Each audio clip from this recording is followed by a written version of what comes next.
ఈ వీడియోలో మనం రుణ సంఖ్యలను తెలిపే కొన్ని ఉదాహరణలు చూద్దాం. Few examples related to negative numbers. ముందు వీడియోలో మనం రుణ సంఖ్యలు అంటే ఏమిటి, అవి ఎక్కడి నుంచి మొదలవుతాయి అనే విషయాల గురించి తెలుసుకున్నాం. రుణ సంఖ్యలను ఇంగ్లీష్లో ఏమంటాము? నెగటివ్ నెంబర్స్ అంటాము. అంటే 0 కన్నా తక్కువ విలువ గల సంఖ్యలు. ఇప్పుడు ఒక ఉదాహరణ చూద్దాం. శీతాకాలంలో ఒకరోజు 3 డిగ్రీల సెంటీగ్రేడ్ ఉష్ణోగ్రత నమోదు కాగా, తర్వాత రోజు ఆ రోజు కన్నా 4 డిగ్రీల సెంటీగ్రేడ్ తక్కువ ఉష్ణోగ్రత ఉంటుంది అని సమాచారం వచ్చింది. అయితే తర్వాత రోజు ఉష్ణోగ్రత ఎంత అని అడుగుతున్నారు. దీన్ని మనం సంఖ్యారేఖ సహాయంతో సులభంగా పరిష్కరిద్దాం. ముందుగా మనం సంఖ్యారేఖను తీసుకుందాం. ఈ సంఖ్యారేఖలోని సరిగ్గా మధ్యలో ఉండేది 0 కదా. 0కు కుడివైపున ఉన్న సంఖ్యలు ఏ సంఖ్యలు అవుతాయి? ధన సంఖ్యలు అవుతాయి. మరి 0కు ఎడమ వైపు ఉన్న సంఖ్యలు ఏమవుతాయి? రుణ సంఖ్యలు అవుతాయి. ఇప్పుడు మనం శీతాకాలంలో ఒకరోజు ఉష్ణోగ్రత ఎంత ఉంది? 3 డిగ్రీల సెంటీగ్రేడ్. ఈ 3 డిగ్రీల సెంటీగ్రేడ్ని మనం 3గా అనుకుందాం. అంటే సరిగా 3 ఉంది ఇక్కడ. అయితే తర్వాత రోజు ఎంత అన్నారు? ఈ 3 కంటే 4 డిగ్రీల సెంటీగ్రేడ్ ఉష్ణోగ్రత అనేది తగ్గుతుంది అన్నారు. అయితే ఆ రోజు ఎంత అనేది మనం కనుక్కోవాలి. ఇప్పుడు సంఖ్యారేఖమైన కుడివైపుకు వెళ్ళే కొద్దీ విలువ అనేది పెరుగుతూ ఉంటుంది. అదేవిధంగా సంఖ్యారేఖమైన ఎడమ వైపుకి వెళ్ళే కొద్దీ విలువ అనేది తగ్గుతూ ఉంటుంది. కాబట్టి ఇప్పుడు 3 డిగ్రీల నుంచి 3 కంటే 4 డిగ్రీలు తగ్గి రావాలి. అంటే 3 నుంచి ఎడమ వైపుకు 1, 2, 3, 4 స్థానాలు మారినప్పుడు మనకు సరిగ్గా 4 డిగ్రీల సెంటీగ్రేడ్ ఉష్ణోగ్రత అనేది తగ్గింది. అప్పుడు మనకు ఎంత వచ్చింది? -1. కాబట్టి తర్వాత రోజు ఉష్ణోగ్రత ఎంత చెప్పచ్చు మనము? -1 డిగ్రీ సెంటీగ్రేడ్ అని మనం చెప్పచ్చు. ఇప్పుడు ఇక్కడ చూడండి, -100 మరియు -1లలో ఏ సంఖ్య పెద్దది? ఇది సాధారణంగా ధన సంఖ్యలు అయినట్లయితే మనము 1 మరియు 100లలో ఏది పెద్ద సంఖ్య అంటే ఏం చెప్తాం? 100 అని వెంటనే చెప్తాం. కానీ ఇక్కడ ఉన్న ఏ సంఖ్యలు? రుణ సంఖ్యలు. అయితే వీటిని మనం సంఖ్యారేఖ సహాయంతో ఒకసారి చూద్దాం. 0, 0కి కుడివైపున ఉన్న సంఖ్యలు ధన సంఖ్యలు, 0కి ఎడమ వైపు ఉన్న సంఖ్యలు ఏమిటి? రుణ సంఖ్యలు. అయితే 0కు చూడండి -1 అనేది పక్కనే ఉంది. మరి 0కు 100 అనేది ఎక్కడుంది? చాలా దూరంలో ఉంది.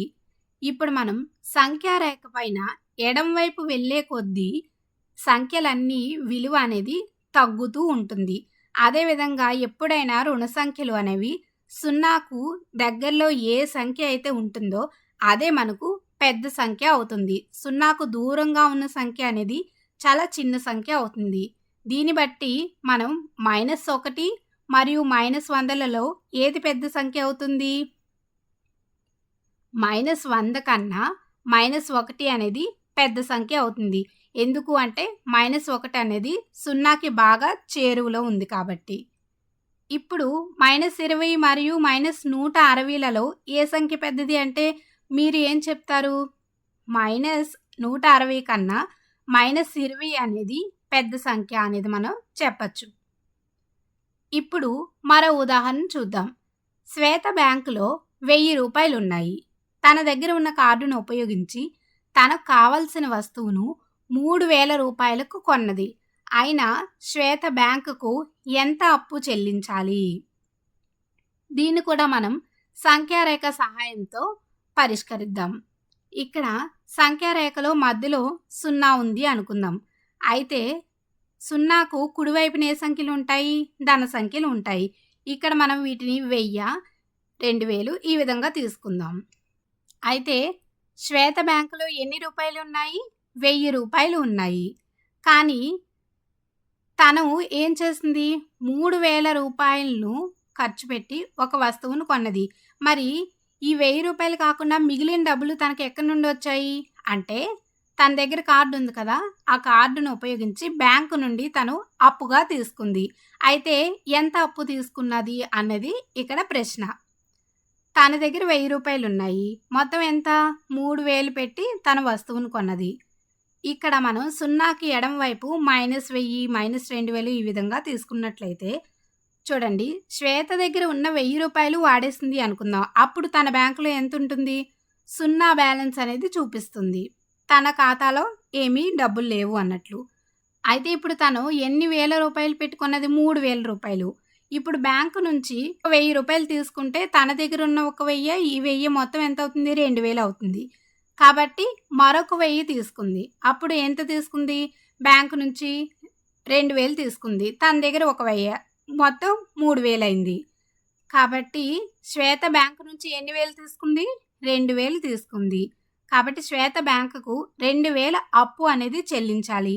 ఇక్కడ అప్పు అంటే తన బ్యాంక్లో లేని డబ్బులు. కాబట్టి ఇక్కడ -2000గా మనం చూపించవచ్చు. ఈ క్రింది వాటి విలువలను కనుగొనుము. 3 - 4. ఇప్పుడు 3లోంచి 4ను తీసివేయాలి. అంటే ఇక్కడ 3 అనేది ధన సంఖ్య, 4 అనేది కూడా ధన సంఖ్య.